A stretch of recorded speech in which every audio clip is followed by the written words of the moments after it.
আমেরিকার সহায়তা ছাড়া ইউক্রেনের ভবিষ্যৎ কোন দিকে যাচ্ছে সেটাই এখন বড় দুশ্চিন্তা রাশিয়ার প্রতিপক্ষদের। ইউক্রেন অনেক আগেই সিদ্ধান্ত নিয়েছে যে তারা আত্মসমর্পণ করবে না। দখলকৃত অঞ্চলে রাশিয়ার দখলদারিত্বে বাজে অভিজ্ঞতা তাদের লড়াই চালিয়ে যেতে আরও দৃঢ় প্রতিজ্ঞ করছে। ফলে আমেরিকা তাদের সমর্থন প্রত্যাহার করে নিলে ইউক্রেনকে নিজেদের শক্তি দিয়ে যুদ্ধ চালিয়ে যেতে হবে। কারণ নিরাপত্তার নিশ্চয়তা ছাড়া যুদ্ধবিরতি মেনে নেওয়া কিংবা অবিলম্বে আমেরিকার সামরিক সহায়তা বন্ধ হয়ে যাওয়া উভয় ক্ষেত্রেই একই পরিণতি ঘটবে। দীর্ঘমেয়াদী সহায়তা বন্ধ হলে ইউক্রেনের জন্য তা বড় ধরনের চ্যালেঞ্জ তৈরি করবে। ইউরোপের দৃঢ় সমর্থন অব্যাহত থাকলেও পুতিন কিছু কৌশলগত অগ্রগতি অর্জন করলে তার সর্বোচ্চ লক্ষ্যগুলো পূরণ করা সম্ভব হবে না।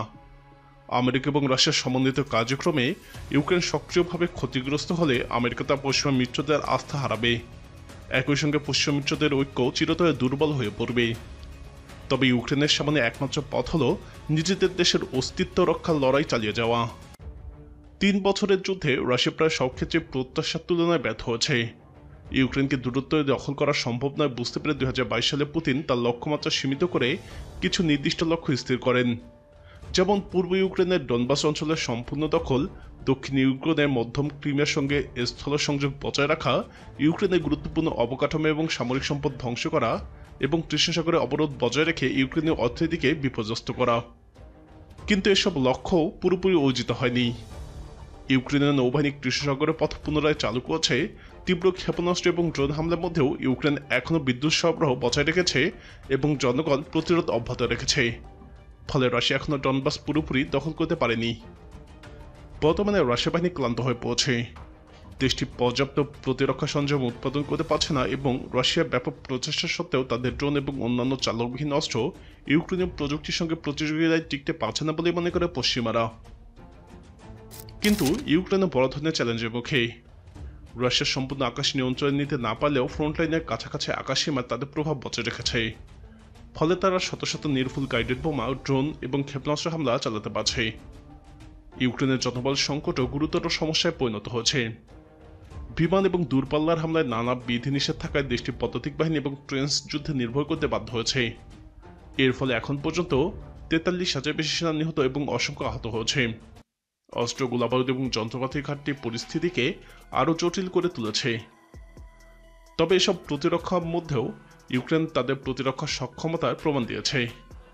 বিশেষ করে উন্নত যুদ্ধকৌশল প্রয়োগ করে তারা রাশিয়া বড় ধরনের অগ্রগতি ঠেকিয়ে দিয়েছে। ড্রোন এবং অন্যান্য স্বয়ংক্রিয় অস্ত্র ব্যবস্থাও গুরুত্বপূর্ণ ভূমিকা পালন করছে। বিমান এবং নৌ অভিযানের মাধ্যমে ইউক্রেন রাশিয়া একাধিক বাহিনীকে ফ্রন্টলাইনের বাইরে আটকে রাখতে সক্ষম হয়েছে। ইউরোপের বাড়তি সহায়তা পেলে দেশটি পদাতিক বাহিনীর উপর নির্ভরতা কমিয়ে প্রতিরক্ষা সক্ষমতা আরও শক্তিশালী করতে পারবে। প্রযুক্তি নির্ভর যুদ্ধ কৌশলের অংশ হিসেবে ড্রোন লাইন ধারণা ব্যবহার করে ইউক্রেন রাশিয়ান বাহিনীকে ফ্রন্টলাইনের কাছে আসতে বাধা দিতে পারে। এতে সেনা সংকট মোকাবেলা সহজ হবে এবং সামগ্রিকভাবে যুদ্ধের ভারসাম্য ইউক্রেনের পক্ষে রাখার সুযোগ তৈরি হবে। বর্তমান পরিস্থিতিতে ইউক্রেন এখনও পুতিনের লক্ষ্য বাস্তবায়নে বাধা সৃষ্টি করছে। ইউরোপের বাড়তি সহায়তা পেলে আগামী বছরের মধ্যে ইউক্রেন রাশিয়ার অগ্রগতি পুরোপুরি থামিয়ে দিতে পারে।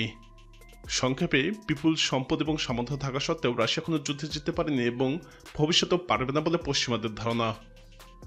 আমেরিকার সামনে বেশ কিছু কৌশলগত সুযোগ রয়েছে। তারা রাশিয়ার অর্থনীতির উপর আরও কঠোর নিষেধাজ্ঞা আরোপের মাধ্যমে রাশিয়ার উপর চরম চাপ সৃষ্টি করতে পারে। বাস্তবে স্থিতিশীলতা দেখানোর আড়ালে রাশিয়া ইতিমধ্যে অর্থনৈতিক সংকটে পৌঁছে। ইউক্রেনীয় বাহিনী যদি দখলকৃত অঞ্চল থেকে রাশিয়ান সেনাদের পিছু হটাতে পারে তাহলে পুতিন তার কৌশল পুনর্বিবেচনা করতে বাধ্য হবেন। যদি রাশিয়া আক্রমণ ব্যর্থ শুরু হয় এবং ইউক্রেনীয় বাহিনী দখলকৃত এলাকার কিছু অংশ পুনরুদ্ধার করে তবে রাশিয়া আরও বড় পর্যায়ের আশঙ্কায় উদ্বিগ্ন হয়ে পড়বে। এ ধরনের পর্যায় পুতিনের জন্য ভয়াবহ হতে পারে। এতে তার ক্ষমতা হুমকির মুখেও পড়বে। এই পরিস্থিতিতে রাশিয়ার জন্য যুদ্ধ সীমিত করা এবং সম্ভাব্য ক্ষতি নিয়ন্ত্রণ করা তুলনামূলক নিরাপদ বিকল্প হবে। তবে অস্ত্রবিরতি চুক্তি হলে রাশিয়া নতুন করে হামলা ঠেকানো হবে মূল চ্যালেঞ্জ। রাশিয়া সুযোগ পেলে আবার সামরিক অভিযান শুরু করতে চাইবে। ইউক্রেনকে ন্যাটোর সদস্য করে এ ধরনের অভিযান সবথেকে কার্যকরভাবে মোকাবেলা করা যেত। তবে ইউক্রেনীয় বাহিনীকে এতটাই শক্তিশালী করা সম্ভব যাতে তারা রাশিয়ার আক্রমণ চূড়ান্তভাবে প্রতিহত করতে পারে। সামরিক বিশ্লেষকরা ইতিমধ্যে ভবিষ্যৎ প্রতিরক্ষা বাহিনীর কাঠামো কেমন হবে তা নিয়ে কাজ করছে। কিছু ইউরোপীয় দেশ শান্তিরক্ষী বা সহায়ক বাহিনী হিসেবে ইউক্রেনের সামরিক সহায়তা দেওয়ার আগ্রহ দেখিয়েছে। তবে তাদের কার্যসীমা স্পষ্ট করতে হবে এবং জরুরি পরিস্থিতিতে হস্তক্ষেপের পূর্ণ ক্ষমতা থাকতে হবে।